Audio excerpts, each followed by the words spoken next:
En 1915, dans la boucle de la Volta, la nuit étend son voile sur le village de Bona. Autour d'un autel sacré, une douzaine de chefs de guerre, les visages marqués par la colère et la détermination, se tiennent droits. Face à eux, des milliers d'hommes, de femmes et d'enfants retiennent leur souffle. Les anciens invoquent les ancêtres, leur voix se mêlant au silence pesant. Puis, dans un geste solennel, chaque chef plonge sa lance dans une jarre remplie de sang sacrificiel. Un serment éclate dans l'obscurité. Nous prendrons les armes contre l'envahisseur et ne les déposerons qu'après son départ définitif. Ainsi débute la guerre du Bani-Volta, l'un des derniers grands sursauts de résistance contre la colonisation française en Afrique de l'Ouest. Ce n'est pas un simple soulèvement, mais un combat pour l'honneur, la liberté et la survie d'un peuple. Une guerre où chaque bataille est une promesse tenue, où chaque défaite nourrit une nouvelle révolte. Ce qui va suivre, c'est l'histoire d'une insoumission absolue, d'une lutte acharnée contre un empire qui pensait la région pacifiée. Mais la réalité était tout autre. En 1915, l'Afrique de l'Ouest est un territoire morcelé sous domination coloniale française. Les actuels Burkina Faso, anciennement Haute-Volta, et Mali, alors appelé le Soudan français, sont intégrés à l'Afrique occidentale française, AOF, une fédération de colonies administrées depuis Dakar. La conquête militaire de ces territoires par la France s'est achevée à la fin du XIXe siècle après des décennies d'affrontements avec des royaumes et confédérations locales, notamment les empires du Massina et du Wassoulou. Toutefois, bien que la conquête militaire ait officiellement pris fin, la résistance africaine n'a jamais cessé. Les administrateurs coloniaux français, en nombre réduit, dirigent ces vastes territoires avec une gouvernance brutale. Le pouvoir colonial repose sur des chefs de cantons et de villages désignés ou contrôlés par les Français, souvent sans lien avec les structures traditionnelles du pouvoir local. Cette superposition d'un pouvoir étranger sur des systèmes politiques bien établis crée des tensions constantes. En 1914, la Première Guerre mondiale éclate en Europe et la France mobilise des troupes africaines pour combattre aux côtés des soldats européens. Des dizaines de milliers d'hommes sont arrachés à leurs familles, envoyés en première ligne sans préparation adéquate. En 1915, l'administration coloniale intensifie la conscription militaire. Des agents coloniaux parcourent les villages, souvent accompagnés de forces armées, raflant les jeunes hommes pour les expédier vers les champs de bataille européens. Ceux qui résistent sont battus, emprisonnés ou tués. Pour de nombreuses communautés, ce recrutement forcé est perçu comme un asservissement insupportable. Les populations, déjà pressurisées par d'autres formes d'oppression, comprennent que la domination française ne se limite pas à l'exploitation économique. Elle menace directement leur survie. En plus du recrutement militaire, l'impôt colonial est une autre source de révolte. Les villages doivent verser de l'argent ou des denrées alimentaires aux autorités françaises. Cet impôt, injuste et disproportionné, asphyxie les communautés rurales. Pour le payer, certaines familles sont contraintes de vendre leurs terres ou leur bétail. Les grands projets coloniaux, comme la construction de routes et de voies ferrées, sont réalisés grâce au travail forcé des Africains. Des hommes sont réquisitionnés et envoyés sur ces chantiers où les conditions sont inhumaines. Des longues heures de labeur sous le soleil, des coups de fouet, des maladies et la malnutrition. La politique coloniale française ne se limite pas à exploiter les ressources économiques et humaines. Elle vise également à effacer l'identité culturelle des peuples colonisés. Les rites initiatiques et les cultes traditionnels sont interdits ou ridiculisés. L'enseignement en langue africaine est proscrit, remplacé par un système scolaire imposant le français et des valeurs européennes. Les chefs traditionnels sont destitués ou placés sous tutelle, et l'administration coloniale impose de nouveaux chefs souvent corrompus ou rejetés par la population. Les structures sociales sont bouleversées, l'autorité des anciens est sapée et la cellule familiale est éclatée par le travail forcé et la conscription militaire. La résistance culturelle s'organise dans l'ombre, mais la pression devient insoutenable. Partout dans la boucle du Bani et de la Volta, un profond ressentiment grandit contre le pouvoir colonial. Les peuples impliqués dans la guerre du Bani-Volta en 1915 à 1916 viennent de cultures diverses mais partagent des structures sociales et militaires qui favorisent la résistance. Les sociétés du Burkina Faso et du Mali actuel étaient souvent décentralisées, fondées sur des lignages familiaux et des confédérations de villages plutôt que sur des États centralisés. Dans la région où la guerre a eu lieu, on y trouvait, entre autres, les Marcas et les Bois, des sociétés organisées autour de cultes religieux animistes avec une forte tradition guerrière. Les Samo et les Nuna, des peuples vivant dans des villages fortifiés, appelés Tata, prêts à la défense. Et les Peuls ainsi que les Mossi, des groupes ayant des chefs influents, souvent utilisés par l'administration coloniale pour asseoir son contrôle. Avant l'arrivée des Français, ces peuples avaient déjà connu des siècles de guerres interethniques, de raids esclavagistes et de résistance contre les envahisseurs étrangers. Les guerriers africains sont des experts en guérilla, notamment les embuscades, les raids éclairs et la connaissance du terrain. Les forgerons produisent des armes, telles que les fusils artisanaux, les arcs et les flèches empoisonnées. Les sociétés initiatiques et cultes religieux jouent un rôle central avec une maîtrise des amulettes protectrices, des bénédictions des guerriers et des sacrifices rituels. Ces structures permettent aux combattants du Bani Volta de s'organiser rapidement face à l'armée coloniale. En novembre 1915, au cœur de la boucle de la Volta, dans l'actuel Burkina Faso, une assemblée secrète de chefs de guerre, de dignitaires religieux et d'anciens de plusieurs villages marque un tournant décisif. Réunis à Bona, sur la terre sacrée de leurs ancêtres, ils prennent un engagement solennel: ne jamais déposer les armes tant que l'envahisseur français n'aura pas quitté leur territoire. Ce serment ne fut pas qu'un simple engagement militaire. Il s'agissait d'un acte spirituel et politique profond, ancré dans les croyances et traditions locales. L'autel du culte de la terre, centre de la cérémonie, représentait le lien indéfectible entre la terre, les ancêtres et la souveraineté du peuple. En versant du sang sacrificiel sur cet autel, les guerriers scellaient leur destin. Le combat n'était plus seulement un acte de révolte, mais une mission sacrée. Nos ancêtres ont protégé cette terre, nous ferons de même, quitte à y laisser nos vies, prononça un chef de guerre Marca, 1915. Ce serment, répercuté de village en village, agit comme un signal. La guerre contre les colons français avait commencé. Alertée par des rumeurs de soulèvement, l'administration coloniale française tente une première expédition punitive en décembre 1915.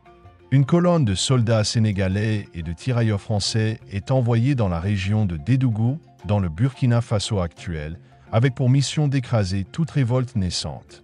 Mais ils sont attendus. Les combattants africains, en embuscade dans les forêts et les collines, tendent un piège dévastateur aux forces coloniales. Utilisant des tactiques de guérilla, notamment des embuscades, des feintes et des attaques nocturnes. Ils désorientent les troupes françaises qui ne connaissent ni le terrain ni les techniques de combat local. Le résultat est un choc total pour les colons. Plusieurs bataillons sont anéantis, les survivants doivent battre en retraite vers Ouagadougou. Dans le rapport d'un officier français en 1916, il écrit « Nous avons sous-estimé leur résistance. Ces rebelles ne reculeront devant rien. » L'une des clés de la réussite des résistants africains est l'utilisation des tatas, des villages fortifiés faits de murs épais en terre séchée, dotés de points de tir bien positionnés et de cachettes souterraines.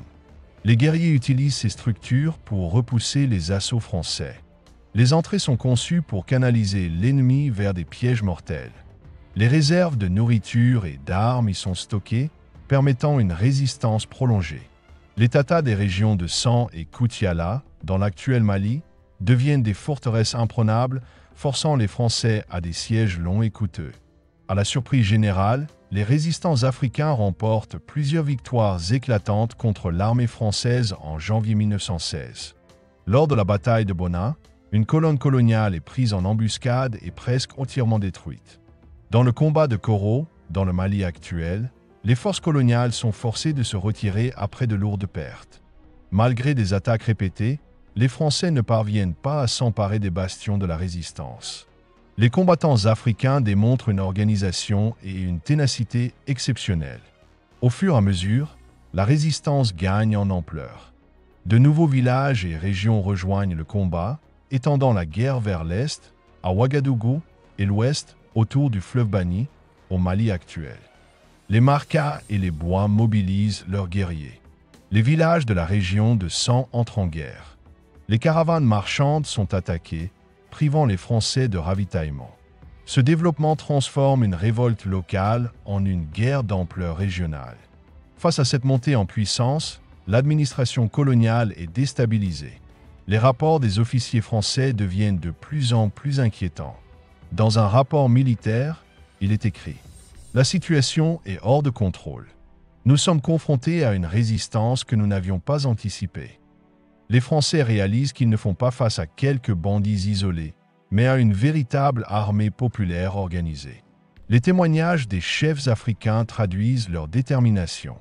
Les Français croyaient nous soumettre, mais ils ont réveillé une fureur qu'ils ne peuvent plus éteindre. Lance Yike Koté, chef de guerre de Bona. Cette confiance grandissante des résistants africains inquiète les colons, qui comprennent que la guerre ne pourra être gagnée sans une riposte massive. Après les revers inattendus subis face aux résistants du Banivolta, l'administration coloniale française décide d'envoyer une force expéditionnaire sans précédent. 5000 soldats sont mobilisés, principalement composés de tirailleurs sénégalais et de troupes françaises. Une artillerie lourde composée de 6 canons et 4 unités de mitrailleuses sont déployées pour la première fois dans la région.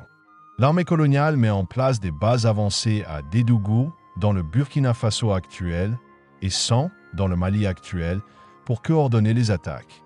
Les ordres sont clairs, détruire toute forme de résistance, brûler les villages insurgés et terroriser les populations locales pour briser leur volonté de combattre. Il ne doit plus rester une seule fortification rebelle intacte dans la boucle de la Volta. Ordre du gouverneur général Van Vollenhoven en mars 1916. Confrontés à l'ingéniosité des résistants africains, les Français changent de stratégie. Au lieu de chercher à remporter des batailles conventionnelles, ils appliquent une politique de terre brûlée, notamment massacre de villages entiers. À chaque avancée, les soldats brûlent les greniers, détruisent les habitations et exécutent les combattants capturés. Bétail, récoltes et ressources essentielles sont confisquées. Et l'artillerie pilonne les forteresses africaines pendant des heures avant que l'infanterie ne donne l'assaut. Des bombardements à l'obus à la mélinite, une tactique inédite est utilisée dans les villages de Bona, d'Atomo et Sanaba, causant des pertes massives parmi les civils. Nous avons réduit ce pays à un désert de cendres. Rapport d'un officier français en avril 1916. Malgré l'ampleur de la riposte française, la résistance du Banivolta ne faiblit pas. Bien au contraire, elle s'adapte et se renforce. Les chefs de guerre africains comprennent qu'ils ne peuvent vaincre les Français en bataille rangée. Ils adoptent une stratégie plus mobile et imprévisible contenant la guérilla avec des attaques éclairs suivies de retraits rapides dans les forêts, combinée avec une stratégie du repli. Après chaque bataille, les combattants évacuent leur position et reforment leur ligne plus loin. Des faux messagers et guides locaux entraînent les soldats français vers des embuscades. Nous ne les combattons pas là où ils nous attendent, mais là où ils sont les plus vulnérables. Témoigne le commandant Yike Koté en mars 1916. La résistance ne repose pas seulement sur les armes, mais aussi sur une force spirituelle inébranlable. Les chefs religieux bénissent les combattants avant chaque bataille. Les gris-gris jouent un rôle crucial. Les guerriers croient en leur invincibilité grâce à des protections mystiques. Les sacrifices rituels sont faits aux autels des ancêtres pour invoquer leur aide dans la bataille.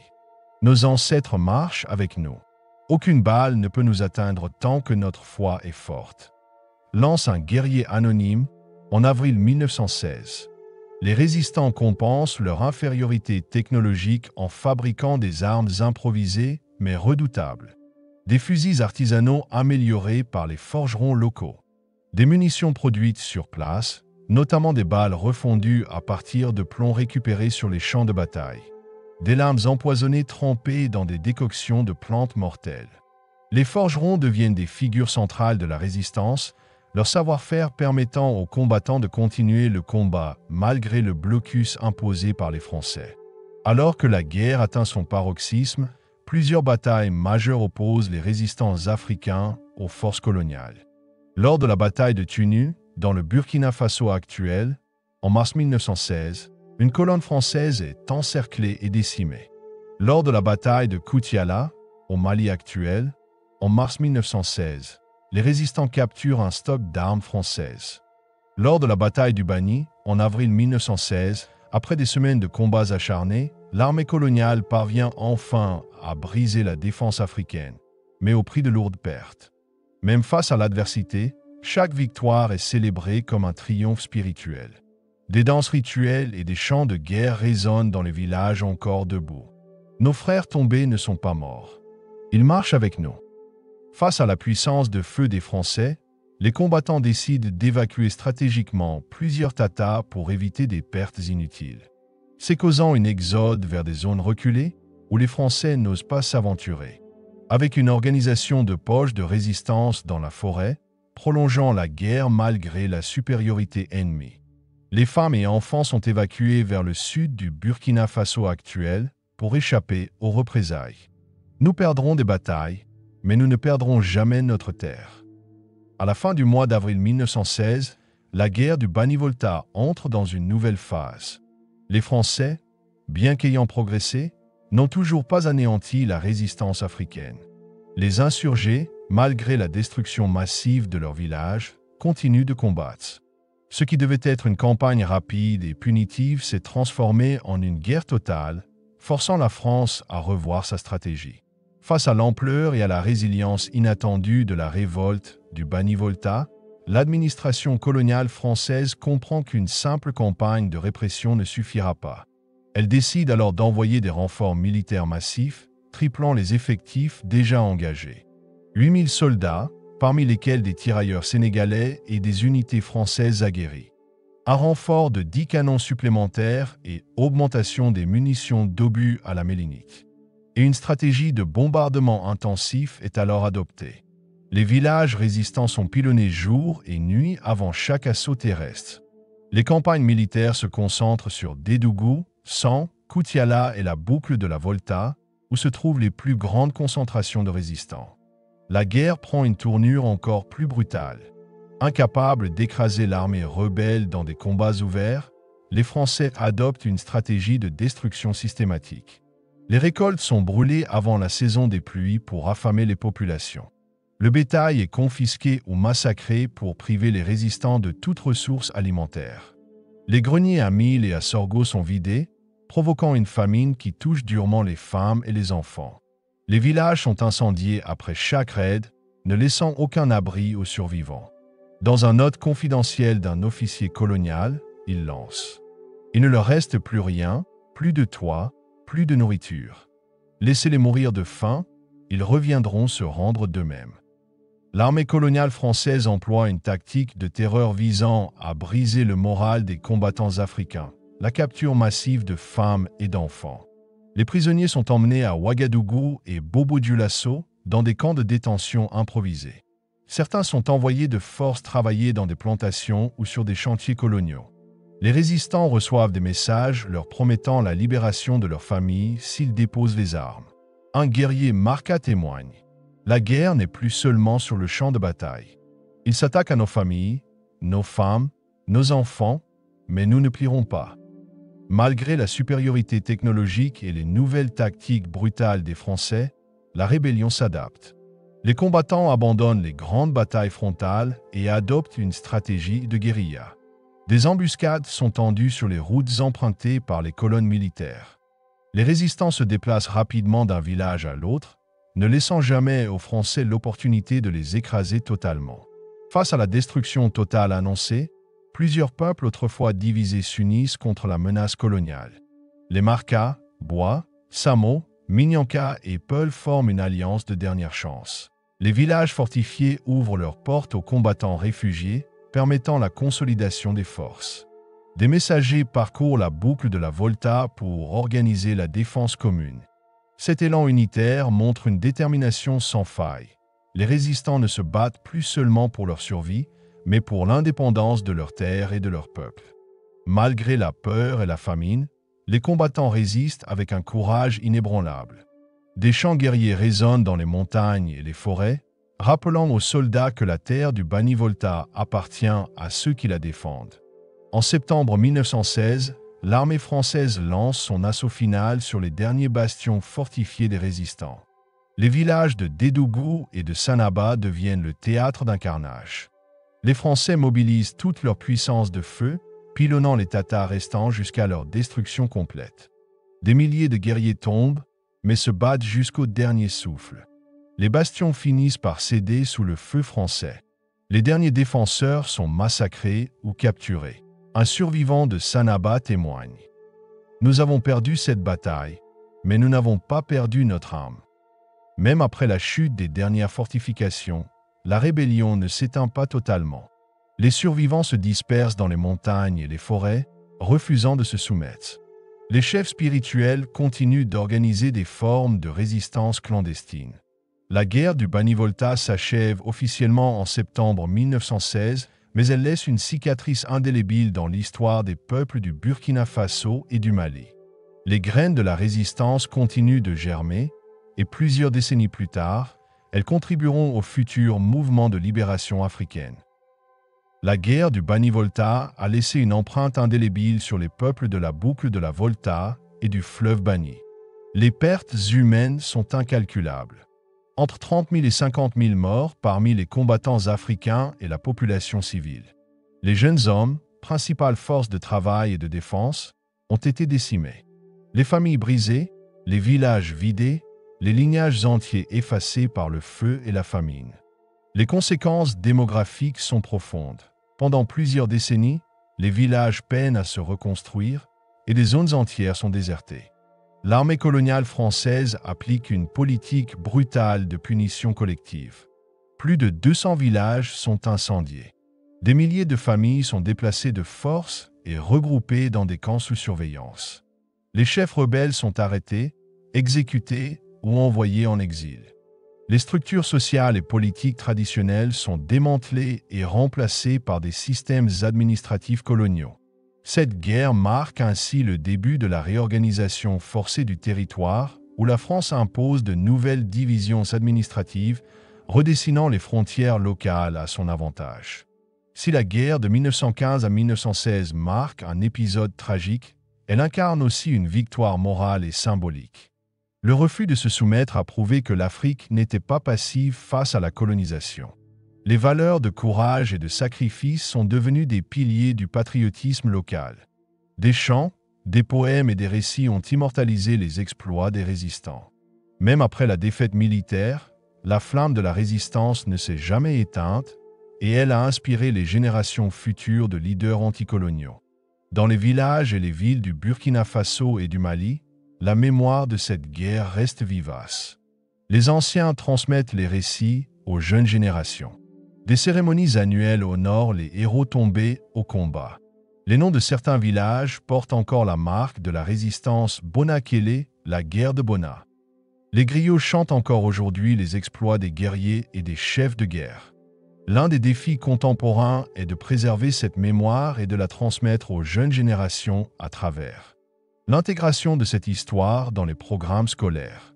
La mise en place de musées et de lieux de mémoire dédiés à la résistance du Bani-Volta, la production de films, documentaires et ouvrages historiques, et l'encouragement des recherches universitaires sur cette période. La guerre du Bani-Volta, malgré son importance historique, a été largement effacée des récits officiels. La France a minimisé cette guerre pour ne pas admettre l'ampleur de la résistance. Et l'histoire orale, bien que riche, n'a pas été systématiquement consignée. Après 1960, les nouveaux États africains ont dû faire face à des défis immédiats, reléguant cette mémoire au second plan. Des figures emblématiques se sont distinguées dans cette lutte acharnée comme Issu Koté, un stratège et inspirateur du soulèvement. Ike Koté, un chef de guerre, maître dans l'art de la guérilla. El Hadj Adama Dembélé, leader religieux et militaire, unifiant musulmans et non-musulmans contre l'ennemi commun. Et Yombi, un ancien captif devenu commandant, incarnant l'esprit de résilience et de révolte. Cette guerre nous enseigne que la souveraineté et la fierté africaine ne sont pas des conquêtes récentes, mais des luttes anciennes et profondes. Elle rappelle que l'Afrique n'a jamais accepté passivement l'oppression et que les générations futures doivent connaître leur histoire pour mieux construire leur avenir.